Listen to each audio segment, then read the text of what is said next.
Hello everyone, कैसे आप सब। आई होप सब बढ़िया होंगे, अच्छे होंगे।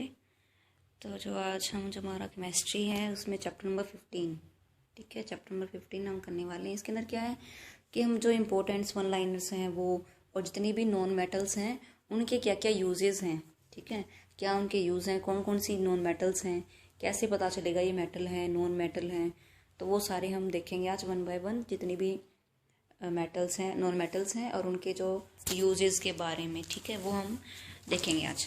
तो चलिए देखिए, सबसे पहले जो नॉन मेटल्स हैं वो हैं कितनी, नॉन मेटल होती कौन कौन सी हैं।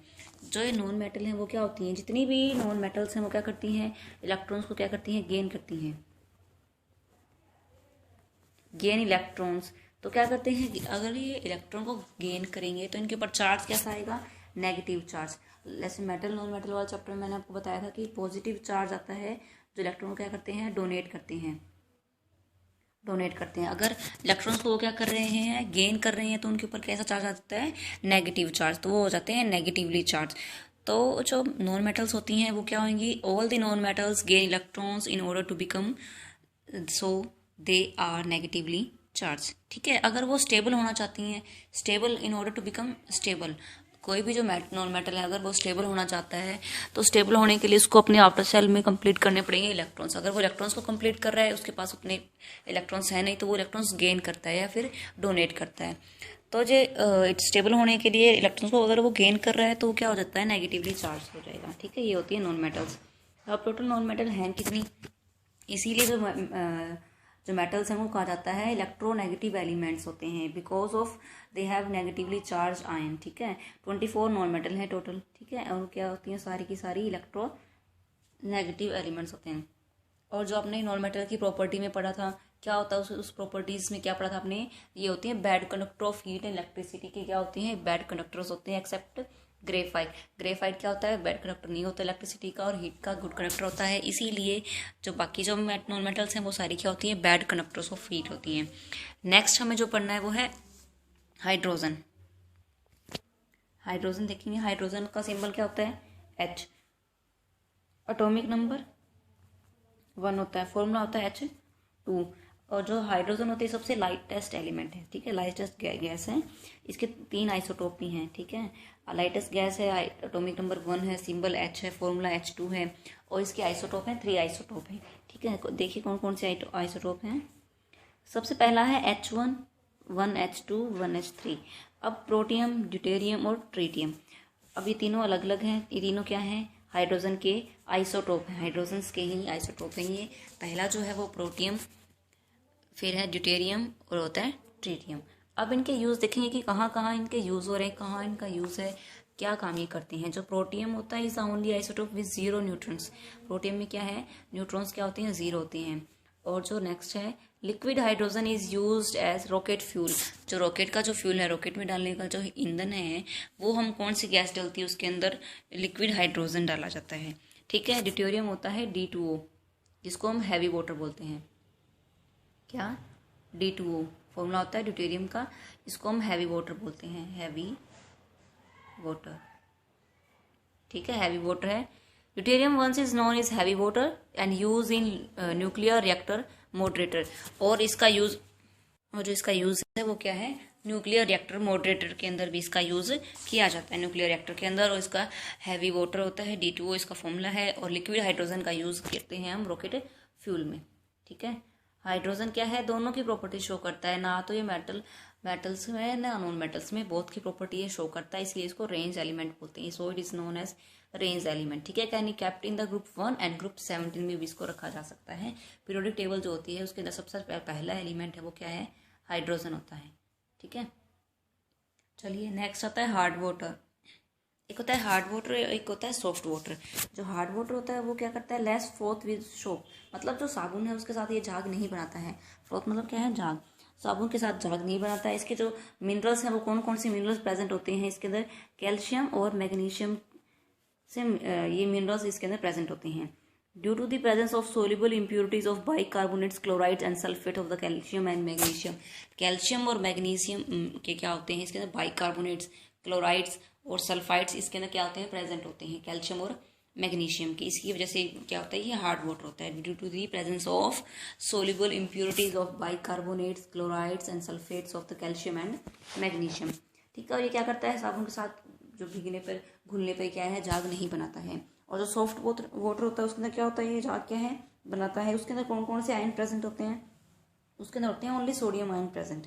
ठीक है, सोडियम के कार्बोनेट्स, बाइकार्बोनेट, सोडियम के आयन्स उसके अंदर प्रेजेंट होते हैं। और जो हार्ड वाटर इसके अंदर क्या होते हैं, कैल्शियम और मैग्नीशियम के आयन यहाँ प्रेजेंट होते हैं।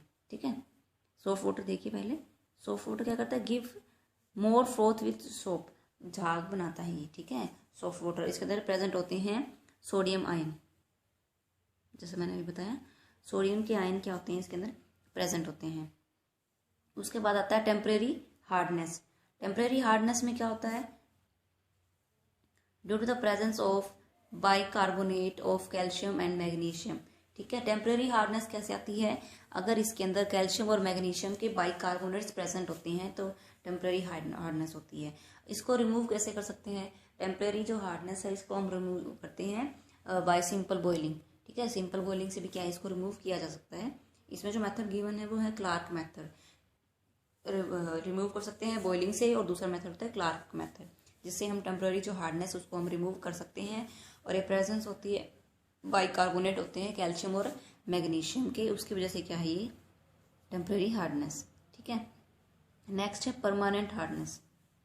ठीक है, परमानेंट हार्डनेस के अंदर क्या होता है, इसके अंदर क्लोराइड्स प्रेजेंट होते हैं, क्लोराइड्स, नाइट्रेट्स, सल्फेट्स, किसके, कैल्शियम और मैग्नीशियम के। उसके अंदर क्या था, only bicarbonate present and here presence of chlorides, sulphates of calcium and magnesium. Presence होती है इसके अंदर क्लोराइड्स की, नाइट्रेट्स की और सल्फेट्स की, किस किस की, कैल्शियम के मिनरल्स की, वो भी कौन से, क्लोराइड्स, सल्फेट्स की। ठीक है, इसको हम रिमूव कर सकते हैं, remove by soda S, formula है Na2CO3। सोडा एस जिसको हम बोलते हैं, परमेट प्रोसेस के थ्रू इसको हम परमानेंट हार्डनेस रिमूव की जा सकती है। ठीक है, फिर आता है सॉफ्ट वाटर, हमने देख लिया है। वाटर और आइस, अब ये जो है ये दोनों क्या होता है, इनका डिफरेंट टेम्परेचर होता है, हैव डिफरेंट टेम्परेचर। दोनों का टेम्परेचर क्या होता है, डिफरेंट होता है। Ice has a open structure with large open surface of existence of hatch bonding. अब जब वो पानी होता है और बर्फ होती है, बर्फ का और पानी का क्या है, टेम्परेचर दोनों का अलग अलग है। पानी में बर्फ डालेंगे तो क्या है, कुछ टाइम बाद बर्फ क्या है, पिघलनी स्टार्ट हो जाती है। और जो इसकी जो डेंसिटी है वाटर की, वो क्या होती है, वाटर राइस की density, density of water increase and maximum at 4 temperature. जो वाटर की जो डेंसिटी है वो क्या कितनी होती है, 4 डिग्री सेल्सियस तक इसकी मैक्सिमम होती जाती है। और इसकी जो आइस होती है उसकी लेस डेंसिटी होती है देन वाटर। वाटर की डेंसिटी क्या होती है, ज़्यादा होती है, बट आइस की क्या है, लेस डेंसिटी।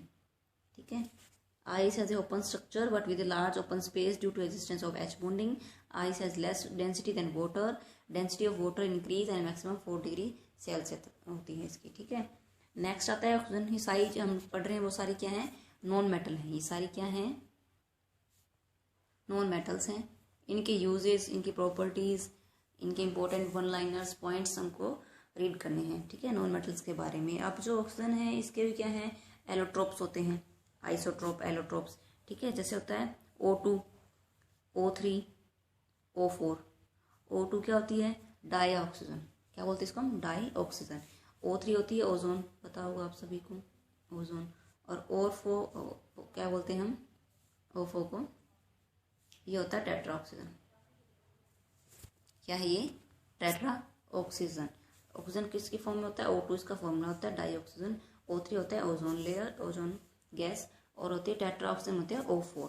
ठीक है, ये जो ओजोन है हमने पढ़ी, O3 ओजोन, ये क्या करती है, जो हमारी जो एटमॉस्फेयर है उसके ऊपर क्या है, लेयर बनाई होती है ओजोन गैस की। ठीक है, ओजोन की लेयर होती है, जिससे वो क्या है, यूवी, जितनी भी यूवी रेज आती हैं, UVA, UVB, जितनी भी रेज आती हैं सनलाइट से, हार्मफुल रेज आती हैं सन से, उन सबको क्या करती है, उनका इफेक्ट अंदर एटमॉस्फेयर तक नहीं आने देती, उनका इफेक्ट क्या करती है, रिड्यूस करती है ओजोन लेयर।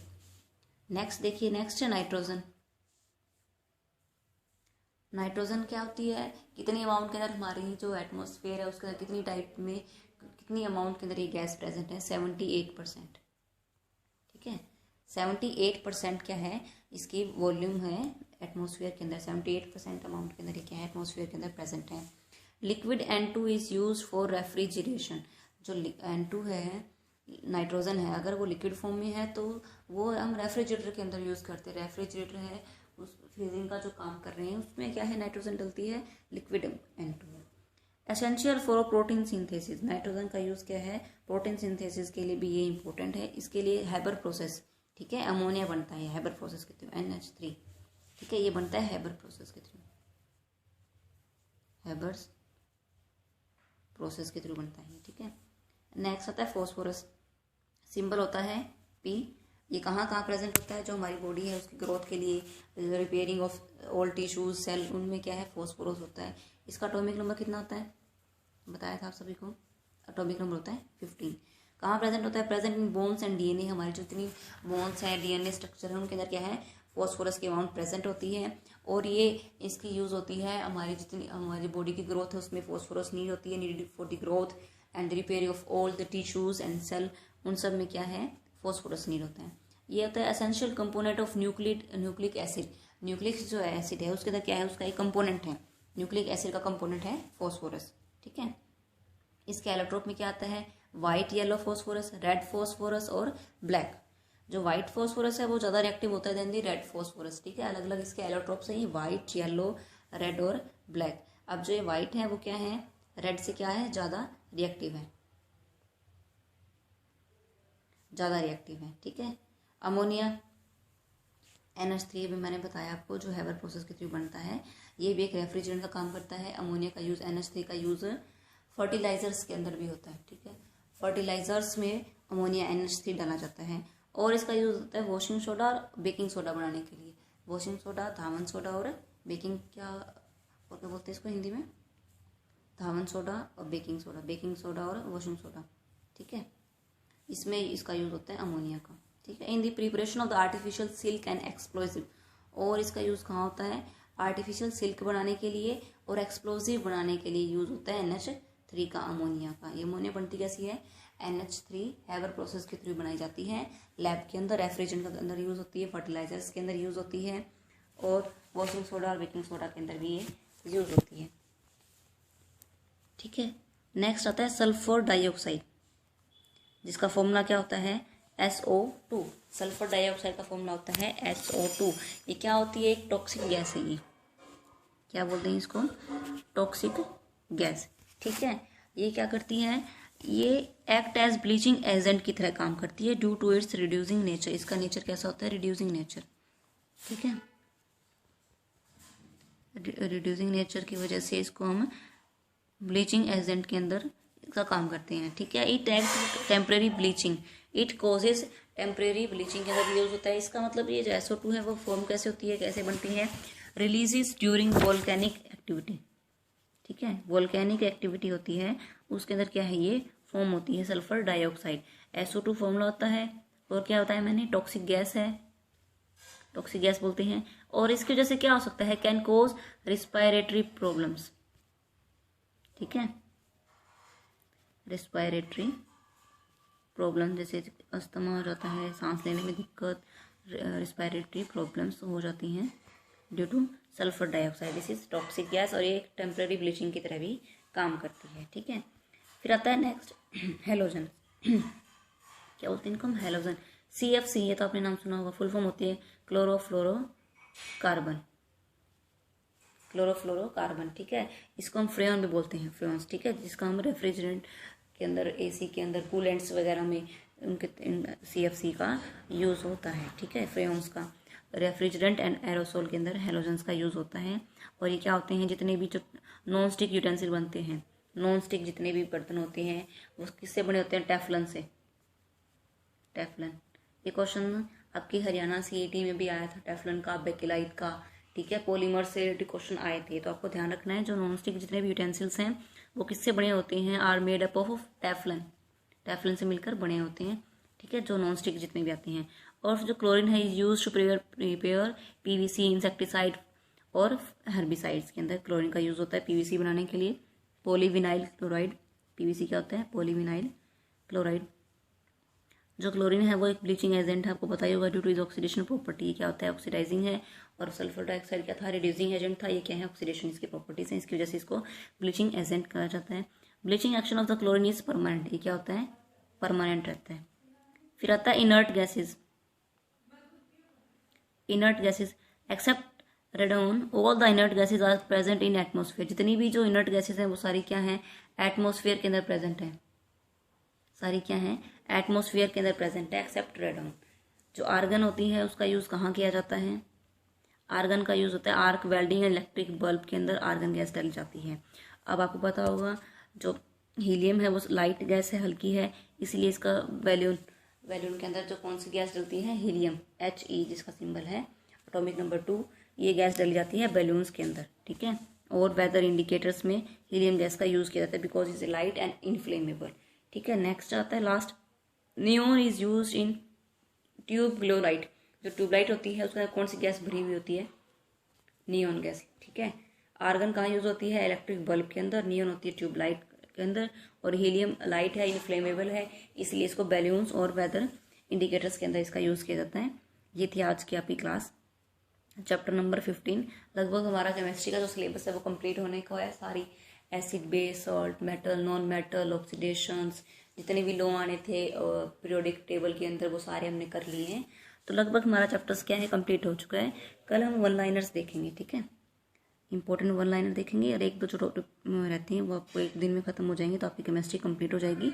आप ये प्लेलिस्ट चेक करते रहना और अपनी वीडियोस को देखना रहना। और आपको अगर PDF रिक्वायरमेंट हो तो आप ग्रुप के अंदर जुड़ के अपनी जो PDF भी ले सकते हैं, और इससे PDF से क्या है, एक बार आप इसको फिर से देख सकते हैं और अपनी खुद से एक बार इसको रीड करेंगे तो आपको अच्छे से क्लियर हो जाएंगे।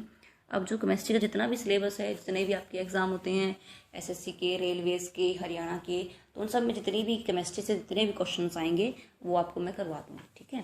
जितने भी क्वेश्चन आते हैं, थ्योरी होती है, थ्योरी में लगभग क्या है हमारी कंप्लीट हो चुकी है। PYQ वो हम अलग से सेशन रखेंगे, पहले हम थ्योरी कंप्लीट कर रहे हैं, जितनी थ्योरी है वो सारी हो जाएगी आपकी, ठीक है।